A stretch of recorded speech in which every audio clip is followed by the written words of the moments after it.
Welcome to TradeTheMBA.com. This is John. This report is for the 20th of August. And of course, the summer doldrums, everyone's bored with what's taking place because it's not all that exciting. And pretty much the Fed has indicated that they're just out to lunch, which doesn't make sense to a lot of people, but I think it does. I don't think there's any interest, particularly since they want to handle their balance sheet. And this is pretty much normal where rates should be in a regular economy. And despite the job loaning from everyone else, they want people to get normalized back to after what a decade and a half of uh, hyperactivity from the Fed to realize that this is more the norm than not. And we'll see how that plays out. It's obviously not a popular, it's like taking your kid off sugar. It's not going to go well. So that's kind of what we're dealing with. And all we've done here pretty much is retraced from an ES standpoint the bounce that came up where we had the MBI white spike. Now you've got magenta and that, all of them broken below. So if we do start to test the 76 here, definitely the potential is that it could break. What you do see from a benefit standpoint is as we get towards the end of the month, you got a complete steel reset. So you're underpinned to some degree. I mean, your worst case is a 50% move, but we're still above the red line from a extreme histogram standpoint. So as long as that remains and the shakeout's still positive, you'll hold on. This is just sort of a fill back in. Mean reversion is typically the way they would look at it. The Nasdaq, obviously, we knew would be a little bit weaker because those readings were far more decayed, and you did break below the zero line on the shakeout. At least we're beginning to do that today, so that would be kind of critical in seeing whether that moves to a purple on the extreme. Here would tell us that we've got a lot more selling that's taking place, and some of this again, Nasdaq had been ahead of the game and. This just evens them back out. We didn't have positive extremes, but we were really close to it there with the yellow readings. So it was sort of an indication from that standpoint. And you can see that we get the much stronger separation from the DOC spread. And as I pointed out, as that starts to increase, you get a much more extreme in the follow through. And critically, what you look for is that breakdown in the magenta to yellow. Uh, Cascading now, of course, if we do see a significant turnaround here for MBI weight, that would mean a much stronger activation of shorts, and that would then, if that becomes active and above magenta, then your 50% is not even a support level at that particular stage because it's an indication that the momentum is completely flipped. And from a treasury standpoint, again, nothingness, and that nothingness is kind of a tough one. It's like you don't have inflation to a large degree, so is it worth being in treasuries where they're trading at this level? Yeah. Um, is that potentially the Fed's way of regulating market hyperactivity?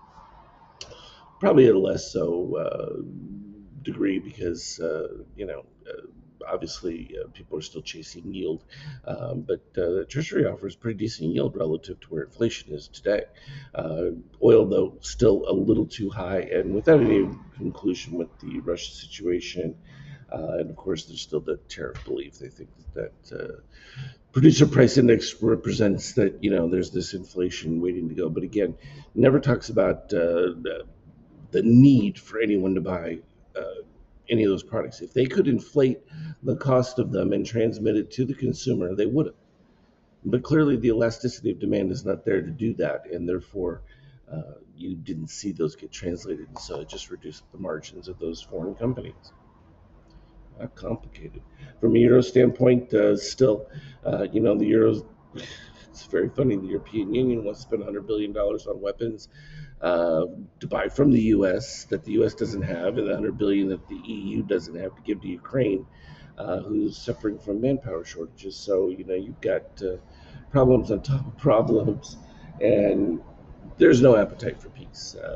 That was clear in the meeting with Trump, listening to those European leaders and why he kind of left the middle of it and went to talk to Putin because they clearly on a war footing and they're not interested in it. So the question just becomes, uh, what level of communication does the U.S. have directly with Russia so that there isn't any problem there? But clearly, European leaders demand to move NATO further east, which no one's ever explained that logic. You know, all the way back from World War II, it was never intended that NATO would move this far east. So go figure. From a gold standpoint, again, lack of impetus, nothing really driving it. So you've got weakness here, weakness in crypto, market soft. Everybody's just sort of taking a break as we get ready to begin the active season of uh, fall or end of summer with September coming and school starting and everything getting back to normal. But Bitcoin retracing back to 50%, so getting a nice fill in, but still in a weak position with MBI white lead. That was a pretty strong DOC spread and still room to go. We watch for the turnaround point when you get below that negative 19 to 20 range. Usually you get your kickback, and we're not there yet. We're only minus 14 from a green standpoint. Certainly, it'd be interesting to see if the DOC red here holds up above the negative 7.5. If it does, that's actually quite bullish because then you'd have a strong divergence to the upside. So, potential for a strong break back up is there, assuming that new buyers want to step in, and until we see that in the readings, it's not there. ETH holding up much stronger, but has filled back. Part of its positive extreme still has quite a few more, but there's still a lot of excitement in it, and I believe that this stablecoin concept, having to run through the Ethereum platform, is the next great thing. So, keeping a lot of people interested. So, going back, we had positive extremes that were filled in yesterday, going all the way back to the early parts, and then we even get into going all the way to the end of the chart back over here. Uh, just above those have already been filled, but the last remaining of the earlier pump from last week have now been filled. And it was pretty clean here. We had started the day with an MBI white lead there below the 25. That's always cause for weakness.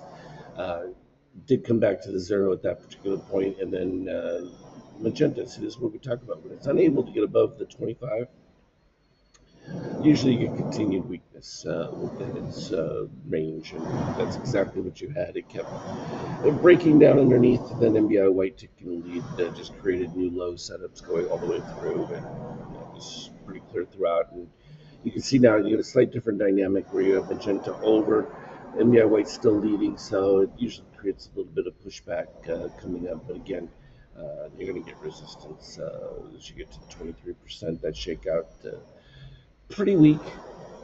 No excitement there. It was pretty clear from an intraday standpoint when we look at it from a 5-minute view. Early morning, little exuberance, and then from there, boom, collapse. So the question will be whether or not, now that put buyers have the edge, whether or not you get a call reversal. But even in the Asian session, everything's pretty dour. Seeing a little improvement here from the EU session. And that could be enough to build things back up. We'll see. Probably won't last too long, but they'll try.